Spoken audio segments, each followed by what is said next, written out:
या ब्लॉगमध्ये शिव्या पण असतील थोड्या, तर हेडफोन लावा. तर मंडळी, हा माझा फर्स्ट ब्लॉग आहे आणि स्वागत आहे तुमचं अर्जुन03 या यूट्यूब चॅनलवरती. या ब्लॉगमध्ये आपल्याला ओला उबेर संबंधित जेवढा पण मी आता राईड मारेल किंवा बुकिंग काही ज्या पण करेल त्याच्याबद्दलची माहिती मी ह्या ब्लॉगमध्ये टाकणार आहे. मला एवढं काही नॉलेज नाही जास्त ओला उबेरमध्ये. आता मी स्टार्टिंगच करतो आहे. मला वाटतं आतापर्यंत मी 2च ट्रिप मारल्यात. त्याची मी तुम्हाला हिस्ट्री सांगतो. मी ते पहिल्या 2 राईड कशा प्रकारे मारल्यात. तर मी ह्या लाईनमध्ये येण्याचं कारण की मी माझा माझा प्रायव्हेट जॉब पण आहे. तर तिकडून जसा मला टाईम भेटतो तसा मी तिकडून मला टाईम भेटतो. तर तिकडून टाईम भेटल्यानंतरला जो काय माझा उरलेला टाईम आहे तो मी ओला उबेरमध्ये राईड मारून ॲज अ साईड बिझनेस म्हणून एक कमाई माझी चालू ठेवणार आहे. ही गाडी मी घेतली आहे, माझ्याकडे आहे वॅगनर. आत्ताच जस्ट घेतली आहे, 1 मंथ पण नाही झाला अजून. जानेवारीच्या 15 तारखेला मी डिलेवरी घेतली गाडीची. 2025 मॉडेल. आता 4-5 दिवसात तिची फर्स्ट सर्व्हिसिंग पण येईल.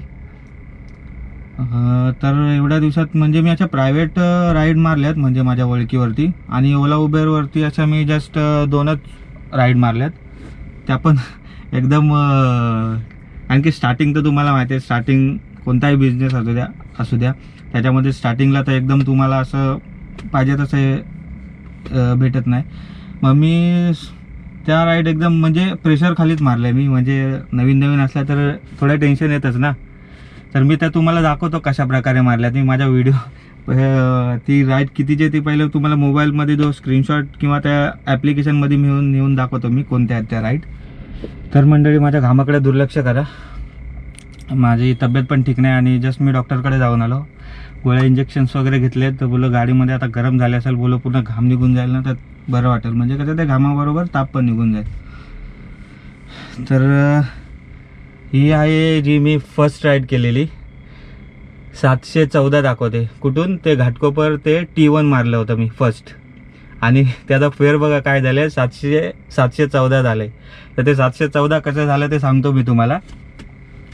मी जस्ट माझं सकाळचं म्हणजे मी 11 वाजता असं निघालो आणि वडाळ्यामध्ये माझं बॅचचं काम करून झालं आणि वडाळ्यावरून मी घाटकोपरला आलो इकडे. तर जस्ट असं चेक करत होतो मी, बोललो कुठली राईड भेटते बघूया. तर एक मला ती राईड भेटली घाटकोपरवरून. T1ची राईड होती पहिली. ती राईड घेतली, मी ॲक्सेप्ट केली. मला तर त्याच्यामधलं काय नॉलेज नाही, फर्स्ट राईडच माझी आहे ती. त्यांना मी पिकअप केलं तिकडून घाटकोपर पंतनगरवरून.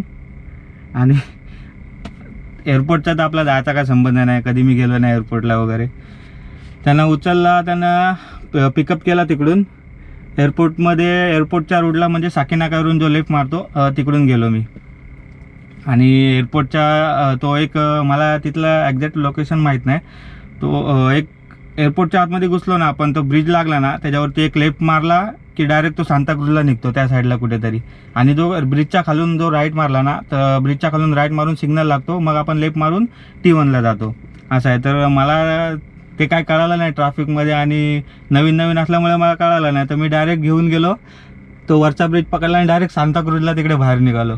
मी बोललो या ब्लॉगमध्ये शिव्या पण असतील थोड्या, तर हेडफोन लावा. तर मी बोललो भिंचं ते कुठं आलो. आई बोललं आता दाखवत होता 10 मिनटं, आणि 10 मिनटं पण 6 मिनटं दाखवत होता, आणि तो ब्रिज चालला तर भिंचं बोललं 15-20 मिनटं दाखवायला लागली. ट्रॅफिक बरीच होती ना पुढे. मग आणि मला एक प्लस पॉईंट भेटला, तो कस्टमर पण एक चांगला होता आणि त्याला पण एवढं काय माहिती नव्हतं. तो पण फर्स्ट टाईमच जात होता, म्हणजे आला होता आणि तो नवीनच होता इकडे मुंबईमध्ये. तर तो पण बाहेरच कुठे जात होता. मग त्याला पण एवढं काय नॉलेज नव्हतं. आता मी त्याला बोलू कसा की मी ब्रिज चुकीचा पकडला, तर मी काय बोललो नाही. त्याला बोललो सर, मी बोललो की काहीतरी वाटतं तुम्ही चुकीचं असं बोललो. तर ते बोले असं होणार नाही. तर मग मी असा पूर्ण त्या ट्रॉफिकमधनं त्या ब्रिज खालून U-टर्न मारून आलो, आणि मग त्या कस्टमरला सोडला मी तिथं T1ला सोडल्यानंतरला मी त्यांना बोललो सर माझ्याकडनं चुकी झाली आहे, मी थोडा तुम्हाला बोललो मला रस्ता कळाला नाही त्यामुळे मी तुम्हाला थोडा फिरून आलो. तर एक काम करा बोललो, माझं फर्स्ट फेअर आहे. त्यांना अगोदर सांगितलेलं मी की तुम्ही पहिलेच आहात माझे राईट. तर त्यांना मी सांगितलं की तुम्ही मला आता चार्ज काय देऊ नका, तुम्ही जावा बोललो, माझ्या चुकीमुळे झाले ना, तर जावा बोललो तुम्ही. तर तो पण कस्टमर चांगला होता. तर तो बोलला की नाही सर, तो मला सर बोलला का, तो पण मी पण त्यांना सर बोललो, ते पण मला सर बोलले. तो बोला अरे सर तुम्हारा धंदा अभी नया नया स्टार्ट किया है, पहिला ही ऐसा मत छोडो. तर एवढं फिरून गेलं त्याने. पहिलं त्याला फेअर दाखवलेलं 350 आणि माझ्याकडं तिथं मी जेव्हा चेक केलं तेव्हा 560च्या आसपास काहीतरी झालेलं, 560च्या आसपास झालं. मग त्यांनी मला ते 560 सगळे सेंड केले. काय मी बोला सर जाणे दो, मत दो 2-3 वेळा बोललो मी त्यांना. शेवटी त्यांनी केले सेंड आणि तो गेला निघून. त्याला 1 तास अगोदर तिथं T1ला सोडलं मी, ते गेले निघून. आणि पुढे झालं काय, तिथून सोडला त्यांना आणि ती राईड तशीच कंटिन्यू ठेवत मी माझ्या घराच्या इकडे आलो. आणि ते चार्ज वाढत ते आता तुम्हाला किती दाखवलं ना मी, 756 का काय, ते तेवढं झालं. इकडून बोललो भिंचं बोललो, तिकडे मी राईड वाटतं मी कॅन्सल म्हणजे स्टॉप नाही केली ना, त्याच्यामुळे स्पेअर वाढत गेलं. तर मी माझा मित्र पण एक आहे, त्याच्याकडे आर्टिगा आहे. तर त्याला मी असं सर्व सांगितलं, तर तो पण भेंडी हसायला लागला आणि मी पण हसायला लागलो. बोललो भेंडचं, तर बोललो हे काय झालं. नंतरला मग आलो तिकडून, इथं थांबलो मी, बराच विचार केला. बोललो या आयला तो मला काय बोलला माहिती मित्र, धंदे की माच तिथून ये. आणि मग तिथून झालं. मग तिकडून आलो निघून मी घरी, गाडी लावली. बोललो आता काय जायत नाही, बोललो जरा रेस्ट करतो, जरा विचार करतो बोललं. मग केलं मी तिथं व्यवस्थित, म्हणजे बसलो इथं पार्किंगमध्ये, गाडी लावली, आलो सगळं. मग तिथं मी आल्या ते स्टॉप केली राईड. त्याच्यानंतरला ते फेअर दिसलं. तर अशी माझी फर्स्ट राईड झाली, एकदम डेंजर. तो नशीब तो कस्टमर देवासारखा चांगला भेटला, तो काहीच बोलला नाही. तो बोलला, त्यांनी पण मला समजून घेतलं की अरे पहिलेच आहे, चुकी झाली असेल हे ते. असं मी पण त्याला बोललो आता माझी चुकी आहे, तर बोललो आता पैसे आणि दुसरं कोणतं असतं तर ठीक आहे, एअरपोर्टचं आहे ना, उलट माझ्यामुळे त्याची फ्लाईट सुटली असती म्हणून मी काय बोललो नाही. बोललो जाऊ दे सर, बोललो मला हे देऊ नका बोललो तुम्ही पैसे, तुम्ही जावा बोललो. तर त्यांनी मला जबरदस्ती दिले पैसे. आणि त्याच्यानंतरला मग 2-3 दिवस मी राईड नाही मारल्या. त्याच्यानंतर मी अशा 2-3 अशा म्हणजे माझ्या प्रायव्हेट बुकिंग मारायचो. असे कोण पण मित्र वगैरे असं कोणाला सोडायचं असेल ना, पेनला वगैरे असे प्रायव्हेट बुकिंग मारायचो. मग ते तिकडं 2-3 दिवस कंटिन्यू केलं. नंतरला मग एक दिवस असाच निघून आलो, मला टाईम भेटला ऑफिसवरून. तर मग मी असाच निघून आलो आणि एक राईड उचलली घाटकोपरवरून. मारली घाटकोपर टू जिओ वर्ल्ड सेंटरची. ते 8 किलोमीटरचे मला काहीतरी 200 रुपये भेटले होते. तर ते माझ्या पहिल्या राईडच्या चुकीमुळे ते मायनस झाले माझ्याकडून, म्हणजे ते उबेरवाल्यांनी कट करून घेतले ते. त्याच्यानंतरला मग मी राईड नाही मारल्या. त्याच्यानंतरला मी प्रायव्हेट राईडच मारते. आणि आता बघू, जसा मला माझ्या प्रायव्हेट जॉबवरून मला टाईम भेटेल तसा मी उबेरच्या ट्रिप वगैरे असा मारत राहील. तर मंडळी, मी ॲज अ पार्ट टाईम म्हणूनच इकडं करतो आहे, फुल टाईम वगैरे काय नाही. कारण की माझा जो प्रायव्हेट जॉब आहे तो करून मी इकडे मूव्ह झालो आहे. तिकडून टाईम भेटतो तर घरात बसून असाच वेळ फुकट जातो. त्याच्यापेक्षा बोललो आहेत पैसे तर बोललो गाडी घेऊ स्वतःची आणि आपण करू ओला उबेर. अशी पण घरामध्ये गाडी लागतेच मला. आम्ही कोकणामध्ये असल्यामुळे आमच्या गावाला जाणं येणं जास्त आहे, त्याच्यामुळे मला गाडी लागते आमच्या घरातल्यांना वगैरे. माझे आई वडील आम्ही जात राहतो ना, मग बोललो मला प्रायव्हेट यूजला पण होईल आणि आपला थोडा एक साईड बिझनेस पण होईल, म्हणून मी ओला उबेर ह्या लाईनमध्ये आलो आहे. असं काहीतरी आहे.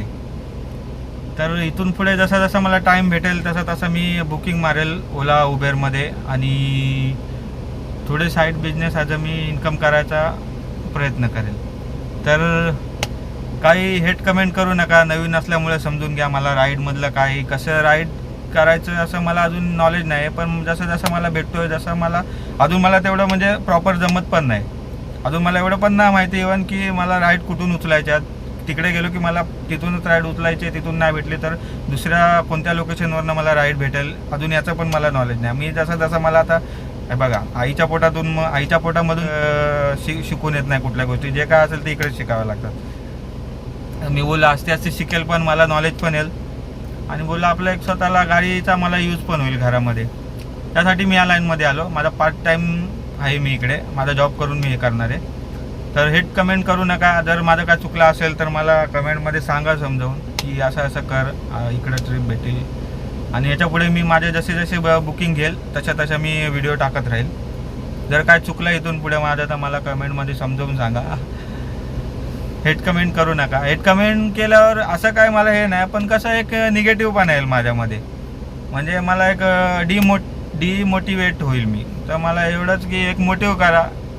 आता मराठी माणूस आहे, आपण धंद्यामध्ये उतरलो पाहिजे, त्याच्यासाठी मला थोडं समजून घ्या. आणि तुमच्याकडून काय मदत झाली तर मला अशी, म्हणजे मदत म्हणजे दुसरी नाही करली, फक्त एक नॉलेज म्हणून मला मदत करा की तू असं असं कर, मी तसं करत जाईल. आताचा एक मित्र आहे माझ्याकडं, तो मला बोलला आहे की तो बरेच वर्ष झाले ओला उबेर करतो, तर तो मला बोला तुला काय अडलं तर मला सांग, मी तुला मदत करत आहे. तर मंडळी, ही व्हिडिओ इथं स्टॉप करूया. आणि व्हिडिओ आवडल्यास लाईक, शेअर, सबस्क्राईब तर सबस्क्राईब करा. आणि भेटूया पुढच्या व्हिडिओमध्ये. तेवढं सांगितलं तेवढं लक्षात ठेवा, मला समजून घ्या आणि सपोर्ट करा आपल्या मराठी माणसाला. या बिझनेसमध्ये उतरलो आहे मी, दोन्ही पण मी करतो आहे, माझ्या किमतीवर जेवढं होईल तेवढं करूया. तर ठीक आहे, चला भेटूया. राम राम.